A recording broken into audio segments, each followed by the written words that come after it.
Thank you. Shri Digvijay Singh ji.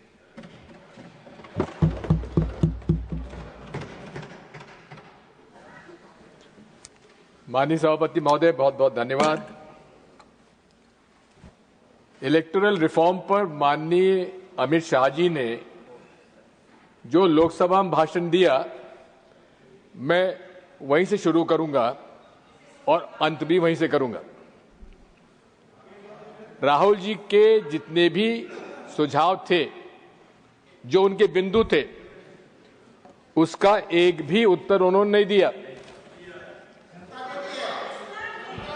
Digital You continue, please. Digital machine readable पारदर्शी voter role होना चाहिए, इसमें क्या आपत्तिजनक थी? होना चाहिए कि नहीं होना चाहिए?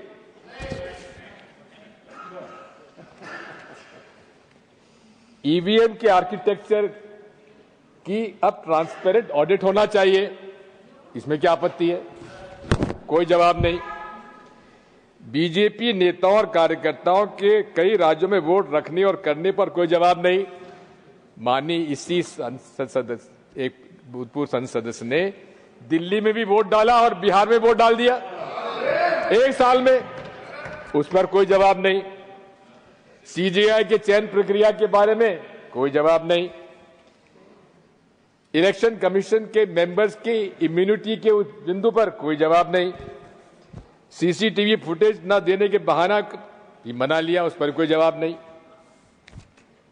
और आखिर में उन्होंने कहा कि मैंने रात को भाषण देने के पहले एक रात को मैंने माननीय चुनाव आयोग से पूछा, तुम्हारे पास कोई सुझाव आया कि नहीं आया? उन्होंने कहा कि 2014 से लेकर 2025 तक हमें न किसी पार्टी ने सुझाव दिया, ना कोई प्रस्ताव आया। माननीय सभापति जी, मैंने माननीय हमारे अध्यक्ष जी को 21 पत्र वो की प्रति दे रहा हूं, जो सिटीजन्स कमीशन ऑन इलेक्शंस के जस्टिस लोकुर के द्वारा 21 पिटीशन दिए गए चुनाव आयोग को, उनको एक्नॉलेजमेंट तक नहीं हुआ। मैंने खुद ने 24 सितंबर 2023 को माननीय चुनाव आयोग को पत्र लिखा, उसका भी उल्लेख मैं यहां पे दे रहा हूं। तो आपकी इजाजत से मैं सारे ये पत्र जो हैं, जो माननीय चुनाव आयोग को लिखे गए थे, लेकिन माननीय चुनाव आयोग ने माननीय गृह मंत्री जी को गुमराह करके गलत बयानी करवाई, हमें इस बात की आपत्ति है। मैं पूछना चाहता हूं, मैं आपकी इजाजत से मैं सदन के पटल पर रखता हूं। माननीय सभापति महोदय, या तो एक संवैधानिक हमारे चुनाव आयोग माननीय गृह मंत्री जी को गुमराह कर रहा है, या माननीय गृह मंत्री जी हम लोग गुमराह कर रहे हैं। मैं तो माननीय सभापति जी आपसे इजाजत चाहूंगा, मेरी पार्टी से इजाजत चाहूंगा कि माननीय चुनाव आयोग ने अगर गृह मंत्री जी गुमराह किया तो उन पर कार्रवाई होना चाहिए, और यदि माननीय गृह मंत्री जी हम लोगों को गुमराह कर रहे हैं तो उन पर भी आपत्ति होना, हमें कार्रवाई होना चाहिए। माननीय, मैं तो यहां तक कहता हूं, इंडिया अलायंस के सारे लोगों ने मिलने का समय मांगा चुनाव आयोग से। नीतीश कुमार भी थे उसमें नीतीश कुमार जी के भी दस्तखत थे, जहां साहब नहीं है यहां पर मौजूद, लेकिन उनका समय देने के बजाय पावती तक नहीं मिली हम लोगों को। मैंने खुद ने वहां पहुंचाई थी वो चिट्ठी। ये सब काम चालू हुआ है माननीय राजीव कुमार जी के चुनाव आयुक्त बनने के बाद, ये सारा चालू हुआ। नहीं तो पहले तो जब भी हम समय मांगते तो हमको चुनाव आयोग से कोई दिक्कत ही नहीं होती थी। मैं आपसे निवेदन करना चाहता हूं कि ये चुनाव आयोग यही नहीं है, जैसा कि राहुल गांधी ने अपने भाषण में कहा था, इस देश में 2014 के बाद जितनी भी संवैधानिक हमारी संस्थाएं हैं, उन पर एक निश्चित विचारधारा के लोगों को बिठाया जा रहा है, वो योग्य हो या अयोग्य हो। और उनको उनके माध्यम से वे यहां पर, मेरा यह आरोप है माननीय सभापति जी, फासिस्ट डिक्टेटरशिप लागू करना चाहते हैं नरेंद्र मोदी जी। और ये उदाहरण है, हिटलर भी चुनाव जीत के आए थे, मुसोलिनी भी चुनाव जीत के आए थे, लेकिन अंत में सारे संवैधानिक संस्थाओं पर कब्जा कर कर उन्होंने फासिस्ट डिक्टेटरशिप कायम की। जो रास्ता आज हम देख रहे हैं भारत में, वही उसी तरफ इंगित करता है माननीय सभापति। आज रशिया भी कहता है, पुतिन भी कहते हैं कि मैं चुनाव जीत के आता हूं। नॉर्थ कोरिया के हमारे वो भी कहते हैं कि हमने चुनाव जीत के आता हूं। इसी प्रकार के चुनाव यहां हो रहे हैं सभापति जी। मुझे भी 50 साल हो गए राजनीति में, किसी भी चुनाव में किसी राजनीतिक दल के 94% स्ट्राइक रेट अभी हमने तो देखी नहीं। ये कहां से हो गया? अब वोटर लिस्ट के बारे में, किसी भी सफल लोकतंत्री व्यवस्था के लिए, निष्पक्ष चुनाव होने के लिए फुल प्रूफ मतदाता सूची होना चाहिए, इसमें किसी को आपत्ति नहीं होना चाहिए। आर्टिकल 324 भी यही जवाबदारी इलेक्शन कमीशन को देता है कि चुनाव आयोग की जवाबदारी है कि हर नागरिक का वो वोट मतदाता सूची में शामिल करे। और यही होता है अभी तक। अभी तक तो बूथ लेवल ऑफिसर हमारे घर आता था, फॉर्म वो भरता था, हम नहीं भरते थे, और वही हमारे नाम जोड़ता था। अब ये एसआईआर कहां से आ गया? हमसे नागरिकता के प्रश्न पूछा जा रहा है, हमारे दादा बाप दादा का पूछा जा रहा है कि इनका मतदाता सूची में नाम था कि नहीं था। अरे कई हमारे ऐसे परिवार है जिन्होंने मैट्रिकुलेशन नहीं किया, ना उनके बाप ने किया, ना दादा ने किया, उनसे मैट्रिकुलेशन का सर्टिफिकेट मांगा जा रहा है। क्या ये उसकी नागरिकता का चयन हो रहा है या मतदाता की सूची बन रही है? मैं आपसे अनुरोध करना चाहता हूं कि just 1 second. You refer to the name of a specific person who is not a member of this house. Okay, fine. Rajiv Kumar sir, पूर्व चुनाव आयोग, brought it to your notice. That's all. इनके पहले के पूर्व के चुनाव आयोग एक्सेप्टेड सर। समरी रिवीजन का जो इशू है, ये भी मैं समझता हूं इसकी आवश्यकता नहीं है।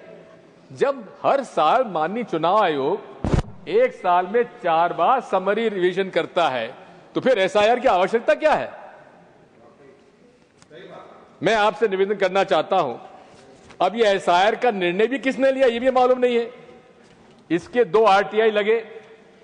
आरटीआई एक्ट के अंतर्गत 30951, 30952। अंजलि भारद्वाज हमारा एक सिविल सोसाइटी एक्टिविस्ट है, उन्होंने आरटीआई लगाए। एक आरटीआई लगाया कि भाई 2025 का एसआईआर पूरे प्रांतों में करा जा रहा है, उसका कोई फाइल पर आदेश हुआ है कि नहीं हुआ है।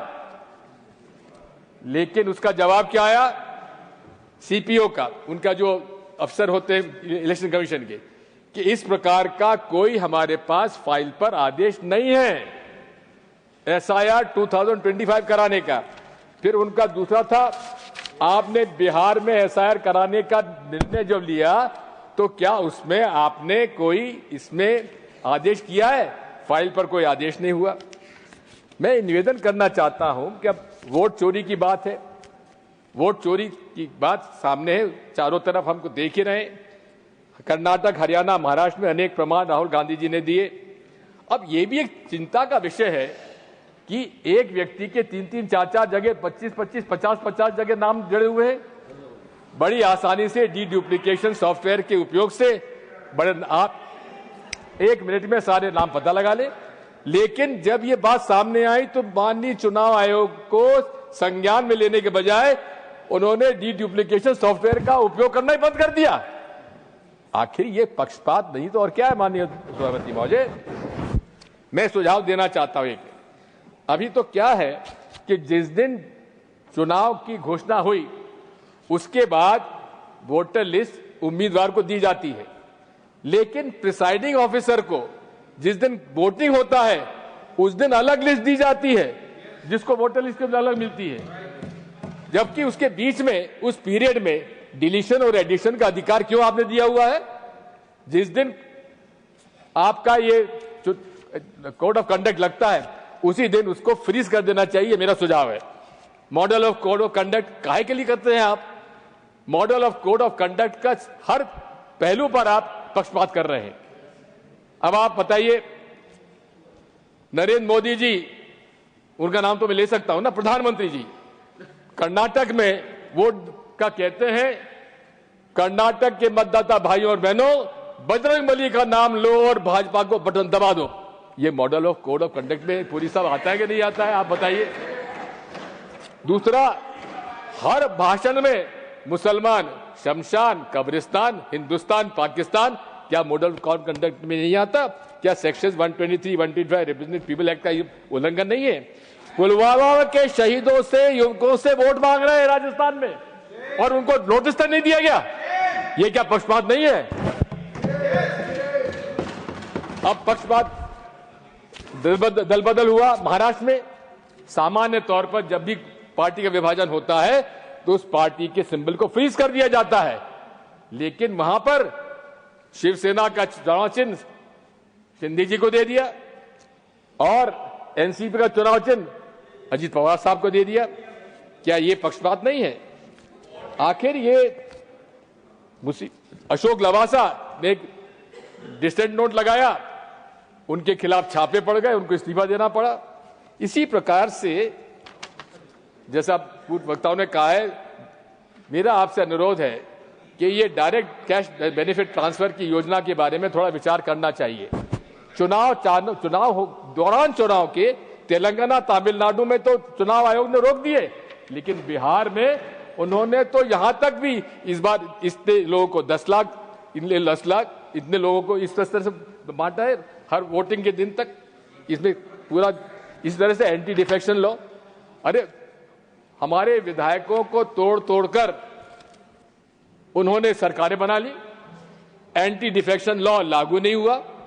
मेरा सुझाव माननीय सभापति जी, जो पार्टी से डिफेक्ट करके जाता है उसको 6 साल तक के लिए चुनाव लड़ने से उसको रोका जाए। मैं रजिस्ट्रेशन ऑफ पॉलिटिकल पार्टीज की भी बात करता हूं। अनरिकॉग्नाइज्ड पार्टीज 2763 है। क्या मजाक बना रखा है? इसको कठोरता से काम करना चाहिए, इसको नहीं रिकॉग्निशन का। मनी पावर, साहब मनी पावर का तो हद हो गई है। आप जिस प्रकार से मनी पावर का उपयोग हो रहा है, हम पर झूठ पे वो बात करने की हमको बाध्यता कर पड़ता है। कौन से लोकसभा चुनाव 70 लाख में पूरा हो जाता है? हर मत, जहां तक कि नरेंद्र मोदी जी, अमित शाह जी को भी झूठा प्रमाण पत्र देना पड़ता है कि उनका चुनाव खर्च केवल 70 लाख रुपए में हुआ है। इस पर जो सीलिंग है उसको हटाया जाना चाहिए। मैं तो ये भी कहता हूं कि इस पर सुपर रिच पर टैक्स लगाए जाने की आवश्यकता है और नेशनल इलेक्शन फंड की जरूरत है, जिसका कि बंटवारा जितना परसेंटेज ऑफ वोट जिसके पास आया उसके हिसाब से वितरण कर दिया जाना चाहिए। माननीय ईवीएम के बारे में मैं शुरू से कहता आया हूं और आपसे मैं कहना चाहता हूं कि मैं बैलेट पेपर के पक्ष में हूं, लेकिन साथ में अगर बैलेट पेपर से इतना ही विरोध है और ईवीएम से माननीय नरेंद्र मोदी जी को इतना ही प्रेम है, तो मेरा एक ही निवेदन है कि आप वीवीपैट की स्लिप और ये हमारे तत्कालीन चीफ जस्टिस ऑफ इंडिया का जो voter verifiable paper audit trail की बात है, उसमें उनका निर्णय था कि it is to be to the satisfaction of the voter. अब आप हमको 7 सेकंड के लिए दिखाते हैं, कोई लोग देख पाते हैं, कोई लोग नहीं देख पाते हैं। अरे उस वीवीपैट स्लिप को आप डब्बे में गिराते हैं, अरे हमारे हाथ में दे दीजिए, हम हाथ में उसको फोल्ड करके डब्बे में डाल देंगे, उसकी काउंटिंग होना चाहिए। इसमें क्या आपत्ति होना चाहिए? नीतीश कुमार जी ने खुद ने मांगा है इसको। इसी के साथ साथ आप 100% काउंटिंग होना चाहिए।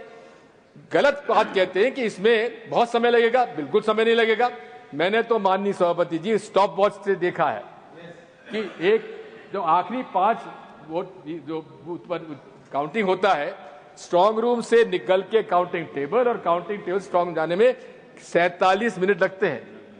अगर आप ये कहां लिखा हुआ कि 15 टेबल ही काउंटिंग होना चाहिए, 50 टेबल कर दीजिए। आप 7 राउंड के अंदर सारा पूरा हो जाएगा, 7 घंटे के अंदर पूरी आपकी काउंटिंग पूरा हो जाएगा। माननीय सभापति महोदय, वन नेशन वन इलेक्शन ये हमारे फेडरल स्ट्रक्चर का अपमान है। ये भारत विविधता में एकता, ये भारत की शक्ति है और वन नेशन वन इलेक्शन से आप उसको तबाह करने जा रहे हैं और ये फासिस्ट डिक्टेटरशिप का एक रास्ता खोल रहे हैं। मैं डिलिमिटेशन के बारे में भी कहना चाहता हूं। उत्तर भारत और दक्षिण भारत के जो जनसंख्या अनुपात में फर्क है उस पर हमको उसके आधार पर नहीं होना चाहिए। डिलिमिटेशन जनसंख्या के आधार पर नहीं होना चाहिए। मौजूदा अनुपात जो दक्षिण भारत की सीट से और उत्तर भारत की सीट से उस अनुपात से ही डिलिमिटेशन होना चाहिए। अंत में माननीय सभापति महोदय, मैंने आपसे अनुरोध किया था कि मैं माननीय अमित शाह जी के भाषण से समाप्त करूंगा, इसलिए मुझे 2 मिनट का समय दे दीजिए। वैसे मेरे पास अभी 1.5 मिनट है। पहली बात तो यह है कि आरएसएस एनजीओ पंजीकृत है कि नहीं है? नहीं है। तो ये माननीय प्रधानमंत्री जी लाल किले से कह रहे हैं कि विश्व का सबसे ज्यादा लोकप्रिय एनजीओ आरएसएस है। उस पर कोई कानून लागू नहीं होता क्योंकि पंजीकृत नहीं है, ना तो उसकी सदस्यता है, ना खाता है। अरे गुरु तक, अरे ये तो बात वही हो गई, ना खाता ना बही। जो मोदी जी कहे वही सही, अमित शाह जी कहे वही सही। मैं अनुरोध करना चाहता हूं कि उनकी गुरु दक्षिणा आती है करोड़ों रुपए में, आती है कि नहीं आती है? घनश्याम तिवारी जी आप बताइए, आप देते हैं? हाँ। अरे वो किस खाते में जाती है तिवारी जी?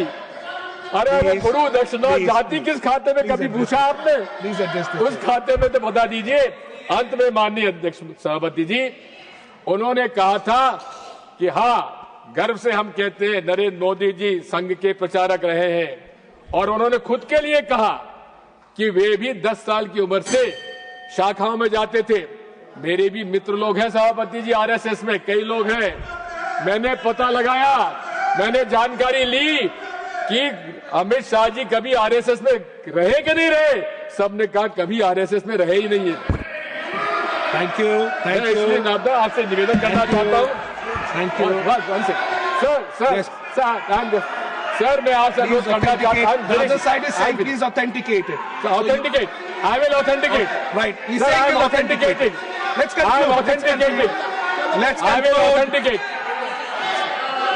अमित शाह जी, अगर अमित शाह जी यहाँ खड़े होकर, one second, honorable minister, yes, एक मिनट सर, एक मिनट, honorable minister, सभापति जी, गृह मंत्री जी लोकसभा में इस इलेक्शन रिफॉर्म की चर्चा का जवाब देते समय उन्होंने ये कहा, ये एकदम असत्य बोल रहे हैं। उन्होंने ये कहा कि मैं 10 साल की उम्र से एक नारा लगाता आया हूं कि गली गली में नहीं, गलियां सुनी है, शहर की गलियां सुनी है, इंदिरा गांधी खूनी है, ये नारे लगाता है। ये कहा था, ये तो कहा ही नहीं था जो ये कह रहे हैं। ये असत्य बोल रहे हैं। और आरएसएस का मैं हूं, इसका मुझे गर्व है, ये कहा। Okay, please conclude, please conclude. शहर की गलियां सुनी है और इंदिरा गांधी खूनी है, ये नारे लगाए अमित शाह जी ने कहा। मैं 10 साल की उम्र से लगा रहा हूं। Please conclude, please conclude. उन्होंने आरएसएस में अमित शाह जी रहे कि नहीं रहे उस पर कोई अपनी बात नहीं की, उन्होंने स्वीकार कर लिया। और मैं चुनौती देता हूं अमित शाह जी को, यहां अगर वो खड़े होकर जो आरएसएस की प्रार्थना सभा है, please conclude, please conclude, please conclude. वो सर, अंत में मैं आपसे कहना चाहता हूं, He's concluding. I am concluding. Sir, I am concluding. Come to you. Sir, I am concluding. Please conclude. Sir, I'm coming to you. Coming to you. Please conclude. Honorable member, please conclude. Sir, I am concluding. Yes. Thank you. Yes, please. Honorable Minister. Everybody, सब लोग बैठ जाए. Honorable Minister. जो एक बार भी RSS की शाखा में जाता है और ध्वज प्रणाम कर लेता है, वो आरएसएस का सदस्य होता है। यही उन्होंने कहा कि मुझे गर्व है कि मैं आरएसएस का सदस्य हूं, यही कहा उन्होंने। Thank you. We move on. You have concluded. Sir, एक हम बचपन में एक कथा सुना करते थे कि एक राक्षस हुआ करता था, उस राक्षस की जान प्राण जो है एक तोते में रहा करती थी। अब वो तोता का प्राण में, राक्षस का प्राण तोते में रहता था। माननीय सभापति महोदय, ये भाजपा के प्राण भी ईवीएम में है। धन्यवाद। Thank you. Honorable Shri Ritabrata Banerjee ji. Honorable Shri Ritabrata Banerjee ji, please. ধন্যবাদ স্যার।